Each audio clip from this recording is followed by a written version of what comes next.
There are 339 books in the Rory Gilmore Reading Challenge, and I'm going to read all of them, and I mean every single last one of them. The Reading Challenge includes all of the books that Rory Gilmore read or talked about during the run of the highly popular mid-2000s TV series Gilmore Girls. Now, to put an additional spin on the challenge, I'm going to read the books in random order, so stay until the end of the video where we spin the wheel to find out what our next book in the challenge is going to be. Hi guys and welcome back. So I have finally been able to finish the next book in the Rory Gilmore Girls Reading Challenge, which is book 19 in the challenge. And this time it took me a long time to actually finish this book. I had to start over and over again, and then, I just put the book back down again, and a few weeks later I read a few pages again, and maybe another few weeks later I read another chapter, but I just really couldn't get into this book at all, and it kind of made me think how I'm going to go to continue with this challenge if there's more books like this coming up that I'm just really not interested. I mean, I can't really say not interested into, but it just didn't catch my attention at all. And I know that some people might get upset about this because it's a very famous book. It's a very well received book. It won a lot of awards, and it's kind of a classic at this point. That is a very important part of Latin American historical fiction. So I'm not sure about this one, but yeah, which book are we actually talking about? We are talking about book 19 in the challenge, which was The House of Spirits by Isabel Allende.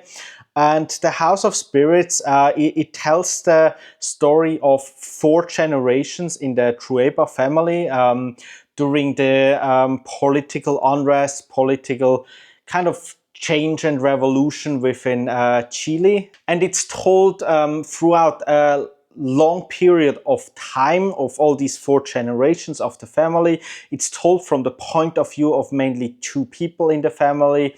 Esteban Trueba, who is kind of the patriarch of the whole family, and then I believe what would be his granddaughter Alba, who only in the third of the book actually is born, and then gets to tell the story from her point of view, like the kind of newer part of the story.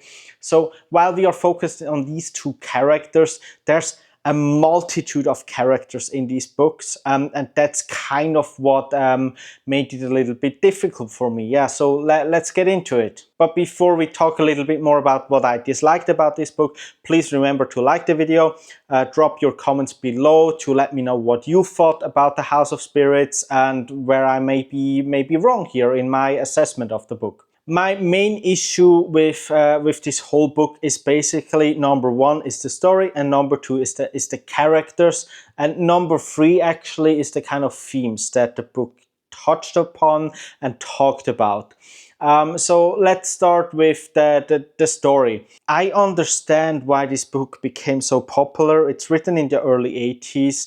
I believe that Allende was rejected by a large number of publishing companies until she was finally able to publish the book in Spain, in Barcelona.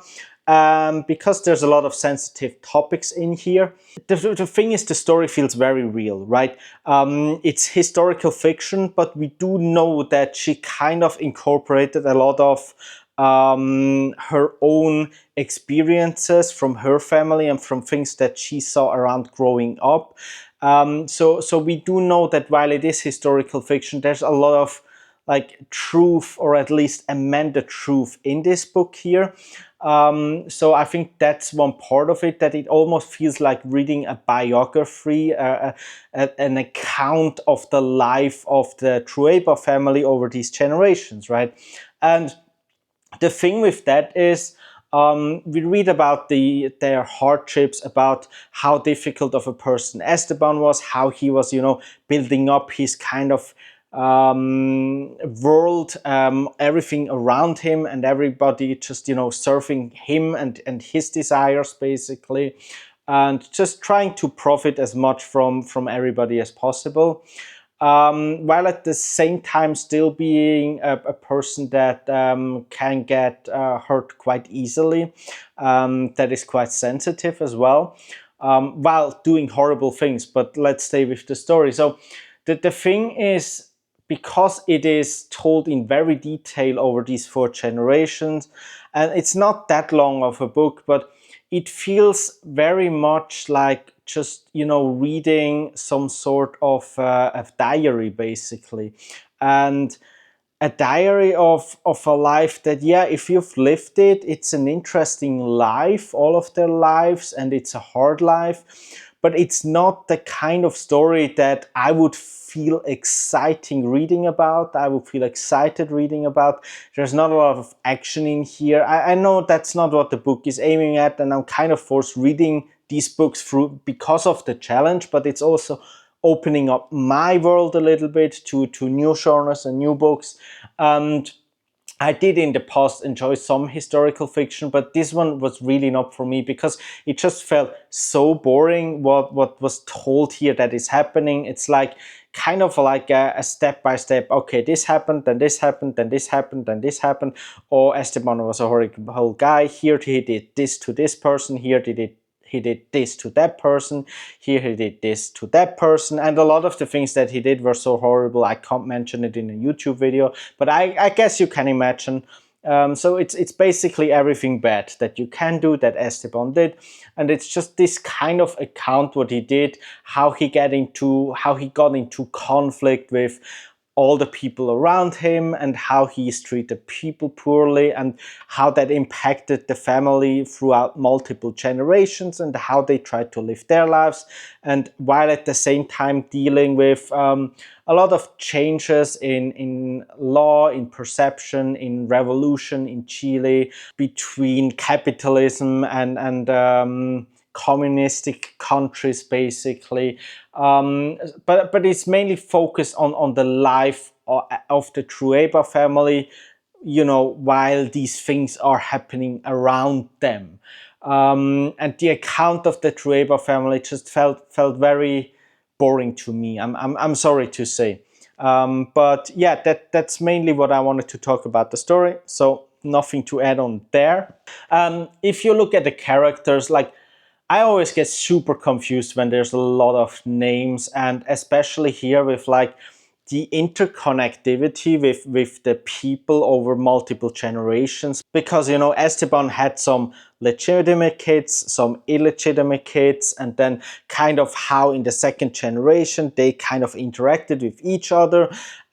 So all these characters like made me super confused. I couldn't really remember the names very well. I couldn't really remember who is who, how they are related to each other. It felt a little bit difficult, to be honest. For me, there was not a lot of introduction to new characters. It was just like, okay, he is now the new kid of these people. Okay, he's here now, and he's a good boy or a bad boy, or he's a revolutionary, or he's this and that. And it just felt super difficult to follow all these characters and how they are interconnected, while at the same time trying to understand the point of view that things are being told at the moment, because Isabel Allende is not very upfront in the beginning with on what the point of view actually is that things are being told, and she is kind of shifting back and forth in kind of a weird way between narrator and between point of view from Esteban, for example, and also some shifts in between timing back and forth. So I was a little bit confused reading this book and kind of keeping the story and the characters in line. Other than that, the characters, I thought Clara was a very interesting character. I liked the addition of the kind of supernatural that she had. And I know they made a movie about this book with quite some famous actors. I don't really remember whom, but one of the main criticism of that movie at the time was that they completely disregarded the magical and the kind of telepathic abilities that Clara had. So I found that a little bit appealing. I liked her character. Other than that, I really disliked Esteban. There was nothing likable about him. I mean, his main motivation was dominance and power, basically, and control. I didn't like reading about him, and a lot of the other characters didn't feel very memorable, so it was mainly Clara, I guess. But yeah, that's mainly all about it for the characters, I would say, yeah. Lastly, the themes that this book is about, as mentioned, there's a lot of politics, there's a lot of family dynamics and family struggles, but there's also a lot of violence in here in various ways that I just really had a hard time reading. And I know it makes sense, and in the past things often were like this, and it's important to write about these topics, but that does not necessarily mean that I enjoy reading about these topics, right? And then why would I read if I'm not enjoying it? Well, to broaden my mind and to learn, but for that I don't need to read a long book that I'm not enjoying, right? I can just watch a few YouTube videos or read some Wikipedia entries, right? I know that sounds horrible, and I know this is a highly critically acclaimed novel and story, so I'm sorry for not enjoying reading about these tough and very dark themes in this book here. But that's just kind of my point of view from the book. But yeah, that's about it. So from my side, I rated it only as a 2 out of 5 stars. I'm sorry about it, guys, but that's how things are. I did not enjoy this book, and I hope the next one will be a bit more enjoyable for me. I do think it kind of makes sense that this was picked as a Rory Gilmore book. I guess it makes sense for her to through her studies, having to read this book either at Yale or before at what was that school called? I don't remember right now, but I think it's a book that makes sense in history or English literature studies or Spanish literature studies even, I guess. So I think that absolutely makes sense as a Rory Gilmore book, but yeah, it was not for me. But guys, please let me know in the comments below what you thought about the House of Spirits. What did I miss out on? Yeah, let me know your thoughts on it. Okay guys, now let's spin the wheel to see which is the next book in the challenge, and I hope this time it's going to be a little bit of a more enjoyable one. So there we go. Let's go. Okay, we have 320 books left in the challenge. That's still quite a lot. So let's see what we get here next. Let me see. The Red Tent by Anita Diamond. I have no idea what this book is, but it sounds like a novel, so let's hope it's an enjoyable one. But yeah, I'll see you in the next one. Bye guys. Bye bye.